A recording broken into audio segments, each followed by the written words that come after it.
Gonna get the day started out in the maple woods, gearing up for maple season. Well, I guess technically it's here since we're out tapping some trees, and it's pretty cold. It is a beautiful day, but it's pretty blustery, cold out.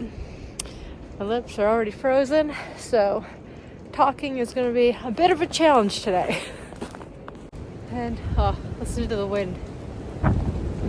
Look at these trees swaying.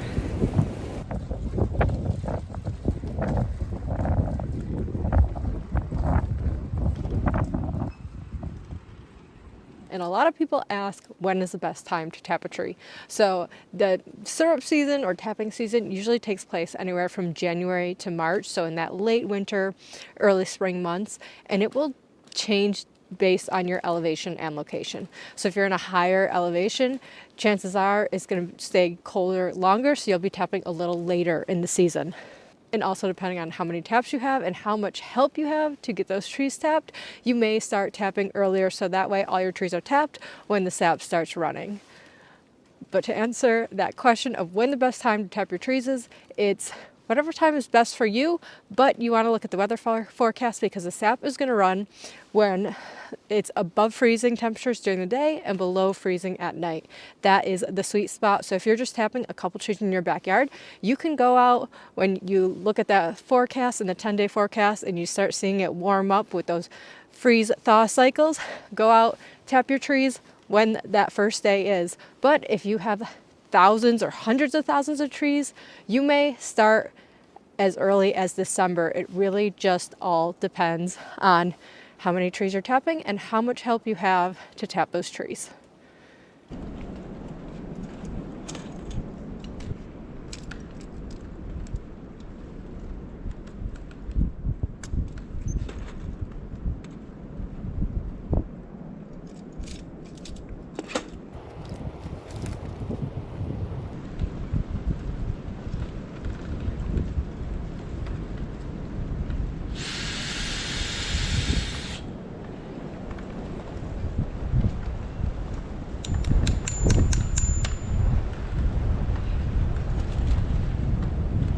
A lot of our drop lines don't have spouts yet, or a lot of our woods also don't have drop lines or spouts. So today I'm in a woods that actually just needs spouts. So putting on spouts while tapping the trees, which makes it a very slow process compared to if you're just out tapping trees.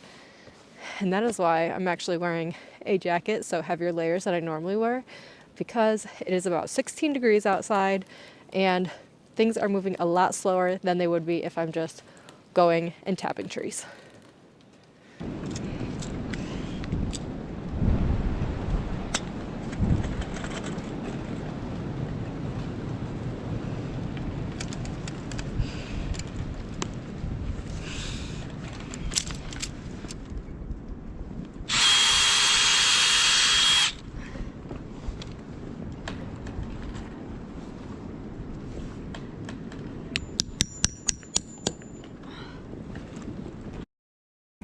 So here's a good example of old tap holes.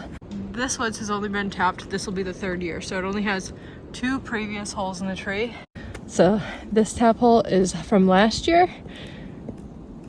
Notice how it's all grown in the middle. And then this one is from 2 years ago.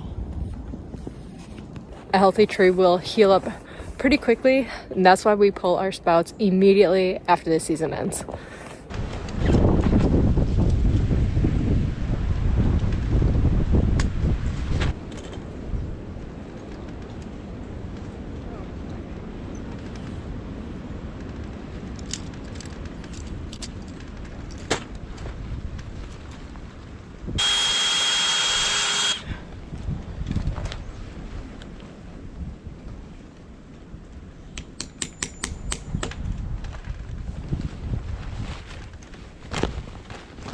Equipment wise today, I have my pouch, which has a bunch of spouts in it, my two-handed tool, and then I keep my hammer over here, and the drill I just carry in my arm.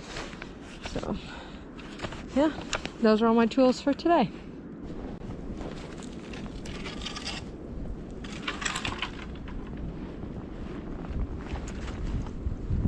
We keep getting these big gusts of wind coming through, which is pretty nerve-wracking when you're tapping trees, because especially when the trees are frozen, they really, really creak a lot.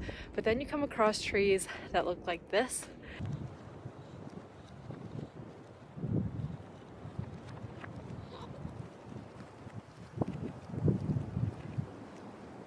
When I come across a tree like this, the tree that it's leaning on, I tap really fast and just try to get out of the way. Except for right now when I'm filming this video, which is probably not the smartest thing to do. So don't be like me.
Now you tap the spout in the tree, drain end of the spout, pointing down towards the ground, so it's easier for the spout to drain. And I like to tap them a little higher because here in Western New York we get a lot of snow. Right now we don't have that much snow, but we can get several feet of snow, and we want to keep the lines and all the spouts up out of the snow to prevent everything from freezing so the sap can run freely. Where if you're just tapping at home using buckets, you can tap lower than that, but we like to tap them high for that reason.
Thank you so much for tuning in. Please be sure to like and subscribe, and we'll see you next time.